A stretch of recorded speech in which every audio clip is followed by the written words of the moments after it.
Women's World. We are anonymous.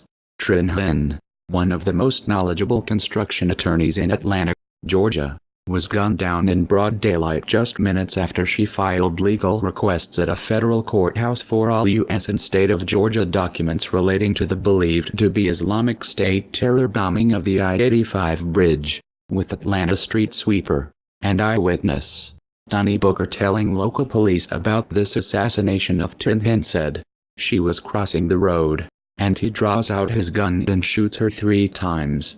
She drops, and he takes off running, and whose military-bearing assassin was captured on video surveillance recordings running away from the crime scene."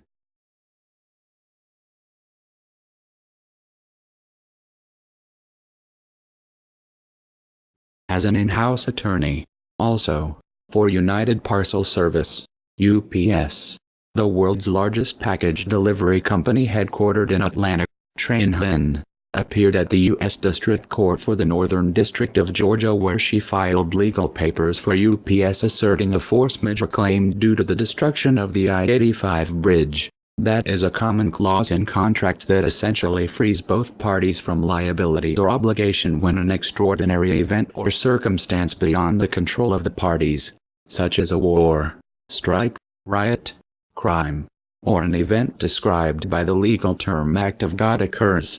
Along with Trin Huynh filing her force majeure claim for UPS, her further legal filings contain what SVR analysts say were common and natural legal requests for all U.S. federal and state of Georgia documents relating to the I-85 bridge explosion, but that within 30 minutes of her making these filings, she was assassinated with all of the legal documents she filed then disappearing, becoming non-existent. As to why Trin Huynh had to be assassinated, is due to the long-standing policy of American deep state intelligence operatives currently at war with President Donald Trump of using what are called message killings in order to strike fear into anyone interfering with their objectives, and that in this particular instance involves keeping the knowledge of this Islamic State terror attack away from the Trump administration, as it supports Trump's warnings of how great a threat these terrorists are to the U.S., with the Foreign Intelligence Service, SVR, having previously detailed the evidence that Islamic State terrorists,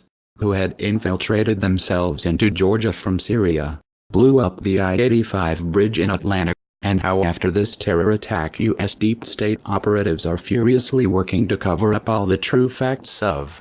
Deputy Director of the Federal Bureau of Investigation, Andrew McCabe, has personally taken charge of this investigation. Critical to note about FBI Deputy Director McCabe is that he was appointed by FBI Director James Comey to be this intelligence agency's number 2 official shortly after President Trump took office, but who stunningly failed to list on his financial disclosure forms for 2015 that his wife, Dr. Jill McCabe, received nearly $600,000 from Hillary Clinton operatives, and that the powerful United States Senator Charles Grassley is now demanding an explanation for, as McCabe is now being linked to the deep state operation to smear President Trump with fake news Russian allegations. With 700 feet of the I-85 bridge now having to be replaced due to this Islamic State terror attack, and the state of Georgia Department of Transportation breaking with the deep state and revealing that only non-combustible materials were stored underneath it, the assassination of Trin Huynh leaves only Atlanta City Councilman Clarence Terrell Martin calling for true facts behind this terror attack to be known, but whom SVR analysts estimate has, most likely, less than 2 weeks before he too is neutralized, like all of the other great American truth seekers that have gone before him. We are anonymous. We are legion. We do not forgive. We do not forget. Expect us.